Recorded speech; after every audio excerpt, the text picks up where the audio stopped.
అయితే సార్ మీరు చెప్పండి, గురునాథం గారు మీరు చెప్పండి. అంటే ట్రిబ్యునల్ 2 ఇచ్చే తీర్పుతో అయినా ఏదైతే మనం ఇప్పటివరకు మాట్లాడుకుంటున్నామో ఈ జల సమస్య, ఈ జల వివాదం ఇంతటితో అన్నా సమస్య పోతుందని మీరు అనుకుంటున్నారా? తీర్పు ఈ ఇరు రాష్ట్రాలకి న్యాయం చేసే విధంగా ఉంటుందని మీరు అనుకుంటున్నారా? అయితే ఇప్పుడు ట్రిబ్యునల్ ముందున్న సవాళ్ళు ఏంటి అంటే ఏం చెప్తారు మీరు? ప్యానెల్లో ఉన్న వాళ్ళందరికి కూడా నమస్కారం మేడం. మంచి చర్చ పెట్టారు. బ్రిజేష్ కమిటీ ట్రిబ్యునల్ ఇచ్చేటువంటి తీర్పు కోసం అందరూ ఎదురు చూస్తున్నటువంటి నేపథ్యంలో ముందుగా మనం కొన్ని మాట్లాడుకోవాలా, వాస్తవాలకి దగ్గరగా మనం మాట్లాడాలా. శాస్త్రీయంగా ఏముంది, అశాస్త్రీయంగా ఏముంది, జనం ఏమి కోరుకుంటున్నారు, అసలు ప్రభుత్వాలు ఈ బ్రిజేష్ ట్రిబ్యునల్ వాళ్ళు ఏం ఆలోచనలు చేశారు నిపుణులు అనే దాని ముందు నైలు నది దగ్గర నుంచి కూడా ఈజిప్ట్ దగ్గర నుంచి ఇప్పటిదాకా సింధు నాగరికతలో ఉన్నటువంటి సింధు నది ప్రవాహ ప్రాంతంలో నుంచి వచ్చినటువంటి మన యొక్క ఆరిజన్, ఈ నదులు, ఈ యొక్క అనుసంధానం, ఈ యొక్క లేకపోతే విభజన, మనకి జనాభా దామాషా ప్రకారం వచ్చేటువంటి టీఎంసీ వాటర్ ఫ్లో, ఇవన్నీ కూడా జీవనదులు ఏవైతే ఉన్నాయో మనకి ఎక్కడి నుంచి ఎట్లా వస్తూ ఉంటే ఎవరి అడ్డాలో వాళ్ళు, ఎవరు ఆర్థిక ఉగ్రవాదులుగా లేకపోతే బలవంతులుగా, ఎవరైతే రాజకీయ ప్రయారిటీలుండి ఈ దేశంలో రాజకీయంగా మేము ఇన్ఫ్లుయెన్స్ చేయగలం అనుకున్నటువంటి నేపథ్యంలో ఆనాడు మనకి స్వతంత్రం వచ్చిన తర్వాత కట్టినటువంటి సాగర్ కానీ, గోదావరికి సంబంధించినటువంటి కావేరి, పెన్నా, వీటన్నిటి మీద కూడా ఎవరి ఆధిపత్యాన్ని వాళ్ళు కొనసాగించుకొని ఆయా రాజకీయ పార్టీలు వాళ్ళు వాళ్ళ యొక్క సొంత ప్రాంతాలకి ఇర్రెస్పెక్టివ్ ఆఫ్ ఇప్పుడు మనం ఏదైతే విభజన, ఈ డివిజన్స్, టీఎంసీలు, వీటన్నిటికి కూడా అధికారం అనేటువంటి రాజకీయ పరిష్కారం అనేది చాలా జరిగినాయి. వీటన్నిటి వల్ల ఇప్పుడు సమస్యలన్నీ కూడా జటిలమైనవి. ఇప్పుడు మనం ఏం చేస్తున్నామంటే కొండంతో వెలుకుని పెట్టినట్టుగా దెయ్యాలు వేదాలు వల్ల ఇచ్చినట్టుగా ఇప్పుడు మనం చట్టం గురించి మాట్లాడుతూ ఉన్నాం ఇక్కడ ప్రథమంగా. ఇప్పుడు చట్టం ఏం చెబుతా ఉంది? ఇప్పుడు పాలమూరు రంగారెడ్డి అనేటువంటి దాంట్లో నికరంగా ఉండేటువంటి ఏదైతే వాటర్ ఇవ్వాలా అక్కడ వాళ్ళకి అనుకునేటప్పుడు మనకి పోతిరెడ్డిపాడు లేకపోతే ఛానల్ 2 ఇటీవల కాలంలో జగన్మోహన్ రెడ్డి గారు ఒక రాయలసీమ ఎత్తిపోతలని పెట్టేసి వితౌట్ సెంట్రల్ గవర్నమెంట్ పర్మిషన్ లేకుండా ఏదైతే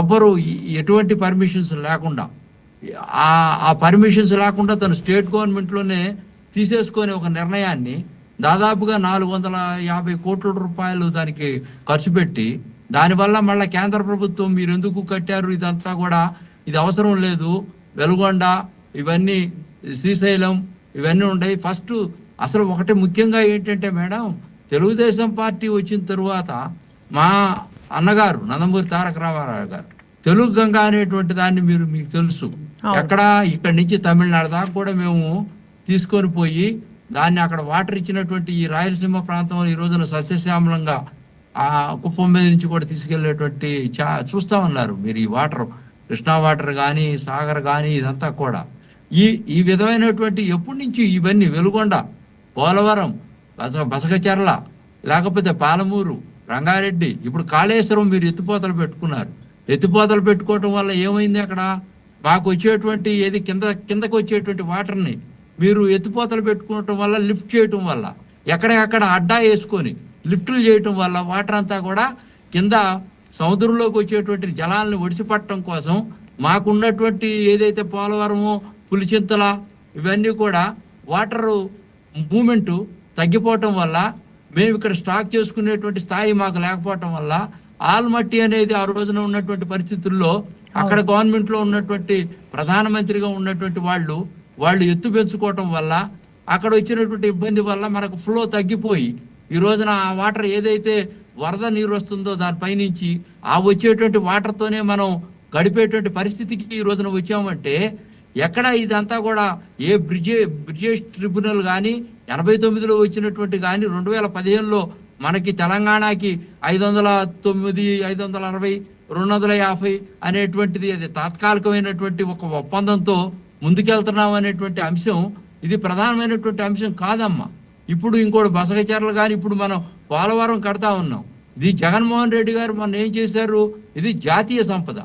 జాతీయ సంపదని ఏం చేశారు, 47 ఫీట్తో ఉండాల్సినటువంటి మొత్తం 42కు తీసుకొచ్చి 42 ఫీట్లోనే దాన్ని కట్టడం కోసం ఆ డ్యామ్ మొత్తాన్ని కూడా డిజైన్ చేసి జాతీయ ప్రాజెక్టుని 30,000 కోట్ల రూపాయలు దాన్ని తీసుకొచ్చి 18,000, 20,000 కోట్ల రూపాయలకి తగ్గించి ఏది అక్కడ ఎవరికైతే ఇవ్వాలో చుట్టుపక్కల ఎస్సీ, ఎస్టీ, బీసీలు ఎవరైతే ఉన్నారో వాళ్ళందరూ కూడా రిహాబిలిటేషన్ చేయకుండా జాతీయ ప్రాజెక్టు కింద కాకుండా తగ్గించడం కోసం ఆ ఎత్తును తగ్గించారు.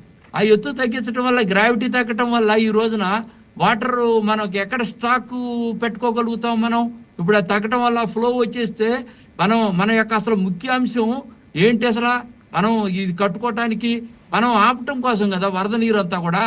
మరి ఇటువంటిప్పుడు ఈ వరద నీరు ఆపకపోతే ఇప్పుడు విశాఖపట్నం దాకా, ఇక్కడి నుంచి మన పోలవరం నుంచి విశాఖపట్నం దాకా మన ఈ పశ్చిమ తూర్పు గోదావరి జిల్లాల్లో దాదాపుగా నీకు 10 నుంచి 20 లక్షలు ఎకరాలు సాగుబడిలోకి తాగునీరు వాటర్ వచ్చేటువంటి పరిస్థితుల్లో, అద్భుతమైనటువంటి పంటలు పండేటువంటి సస్యశ్యామలమైనటువంటి పరిస్థితుల్లో ఈ సిస్టమ్ అంతా కూడా బ్రిజేష్ పటేల్ గారు కానీ వీళ్ళు శాస్త్రీయంగా ఏ విధంగా ఇప్పుడు మనకిప్పుడు ఎల్నీలో వచ్చింది.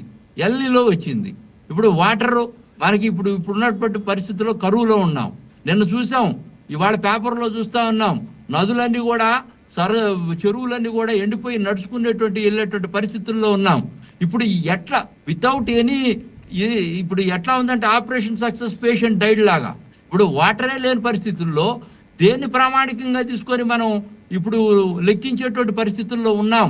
రేపు రాబోయేటువంటి రోజుల్లో చాలా తీవ్రమైనటువంటి పరిస్థితుల్లో ఉందంటున్నారు. ఈ వాటర్ అంతా కూడా డ్రై అయిపోయిన తర్వాత, ఇవన్నీ కూడా పక్కకి వెళ్ళిపోయిన తర్వాత అసలు మనం రేపు ఏం చేయాలా, ఫ్యూచర్ ప్లాన్లో రేపు రాబోయే రోజుల్లో ఈ ప్రజలకు మనం ఏం అందించాలా అనేది కూడా ఇప్పుడు ప్రభుత్వాలు ముందున్నటువంటి పెద్ద సవాల్. ఆ సవాళ్ళు కూడా మనం పరిగణలో తీసుకోవాల్సినటువంటి బాధ్యత ఉంది. ఈ ఆస్తులు ఏదో ఇందాక చెప్తా ఉన్నారు చాలా మంది, ఏదో ఎవరో ఒప్పుకున్నారు, మా తెలుగుదేశం వాళ్ళు మేము ఒప్పుకుంటున్నాము, వీటన్నిటికి కూడా అక్కడ హైదరాబాద్ వాళ్ళు ఎక్కువ లబ్ధి పొందుతున్నారు డబ్బులన్నీ.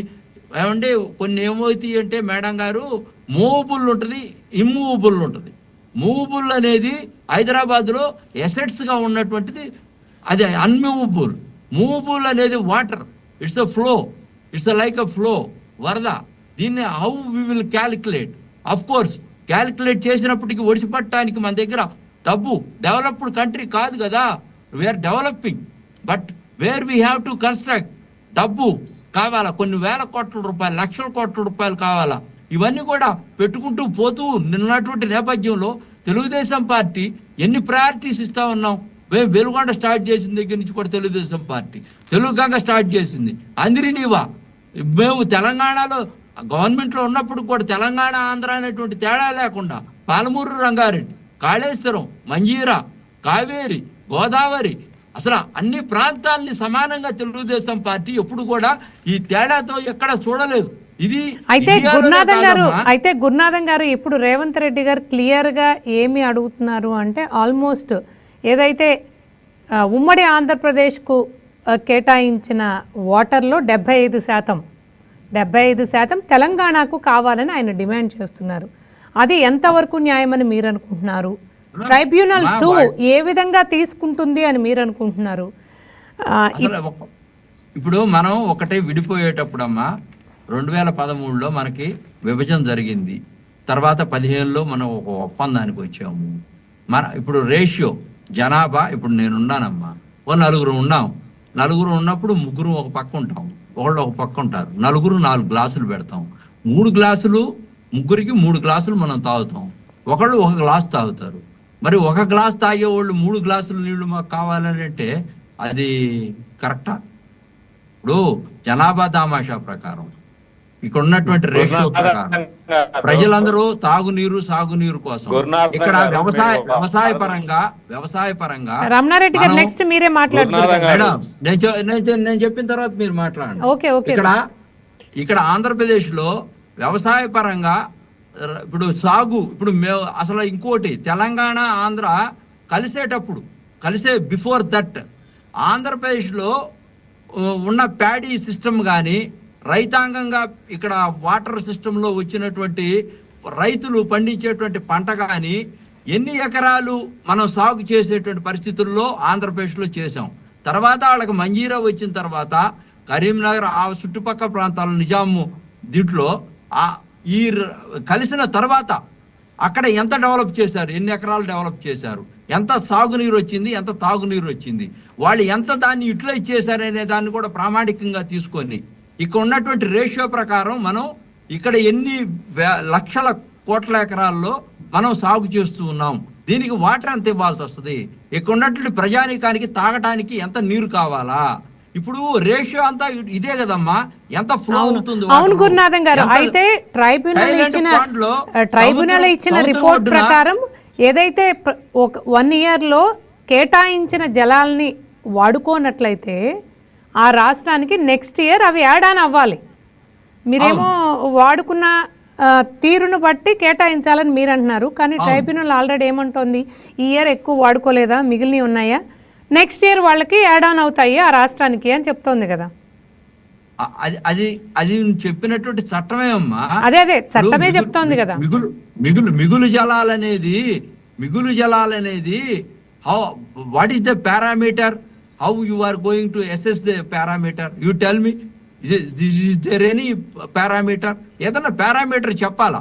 ఇప్పుడు దీంట్లో ఇంత పర్సంటేజ్లో ఇంత నువ్వు 70% నువ్వు ఎట్లా, హౌ యు ఆర్ క్లైమింగ్, అసలు ఎట్లా క్లైమ్ చేయగలుగుతావు, చేయొచ్చు, తప్పులేదు.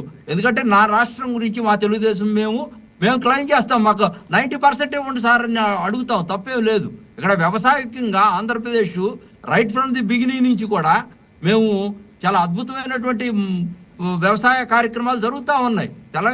తెలంగాణతో పాటు, తెలంగాణ తక్కువ చేస్తేనే కాదు, తర్వాత వచ్చినటువంటి ఈ రేసులో తెలంగాణ కూడా బాగా మంచి ప్యాడీ గీడి తయారు చేయడంలో ముందుకు వచ్చింది.